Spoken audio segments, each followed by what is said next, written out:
everyone. Welcome back to Virtual Programming with Boys and Girls Clubs of the Fox Valley. My name is Miss Chelsea. I work at the Downtown Club here in Appleton. For today's art project, we are going to be creating a picture that's made entirely out of dots. So, I bet you're thinking, how can we make a picture entirely out of dots? It's actually a really cool art technique called pointillism.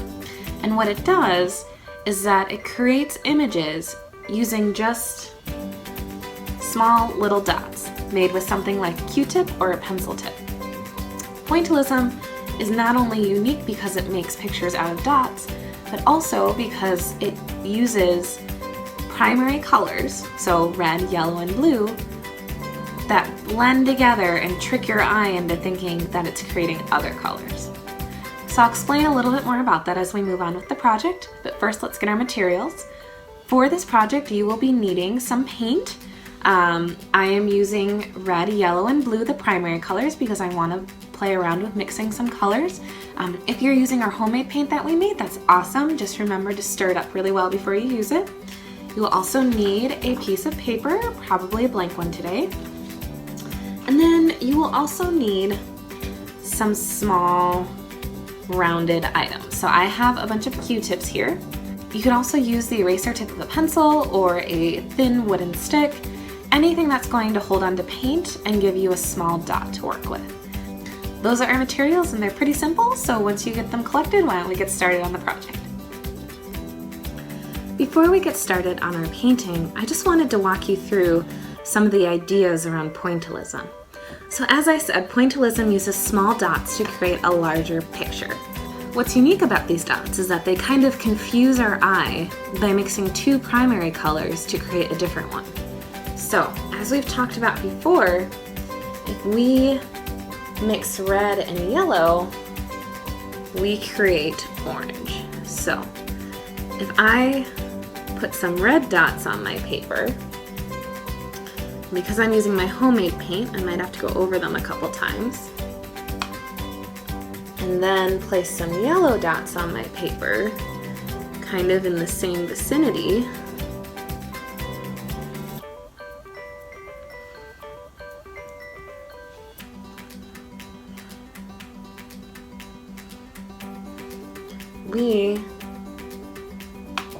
Our eyes are going to be tricked into thinking that we've created an orange color, when in reality, we've just put red and yellow pretty close to each other.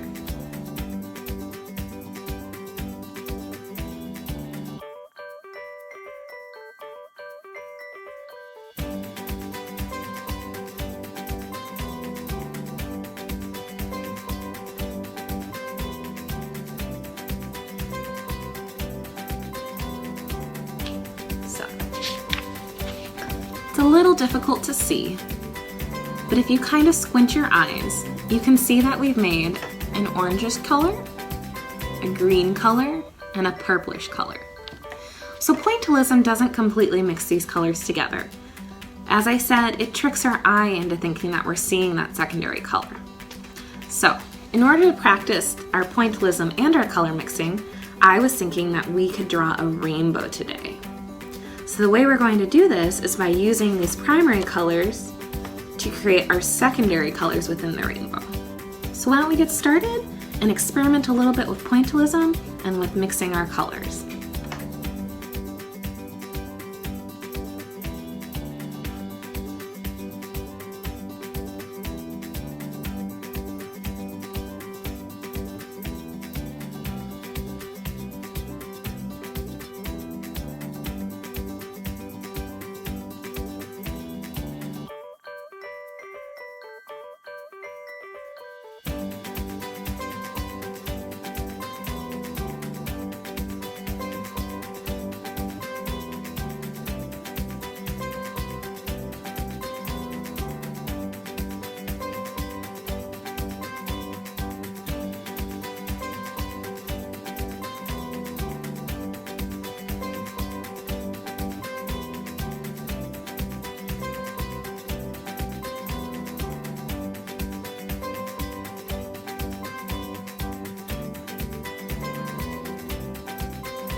how did your Pointillism painting turn out? I bet it looks awesome. So as you can see with mine, I decided to do a couple rainbows because I wanted to experiment a little bit. It's a little hard to see, but if you kind of squint your eyes, you'll see that I have rows that look more orange, green, and purplish in the middle of some of those rainbows.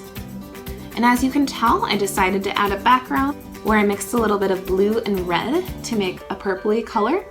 And I used a Sharpie to draw on my clouds and outline my rainbows to make them pop. If you followed along and made your own Pointillism project, I would love to see it, so please feel free to share your artwork. I bet it's amazing.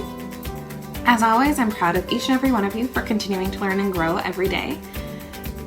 I enjoy talking about some of these famous artists because they're a great source of inspiration and good ideas for how to do different art projects.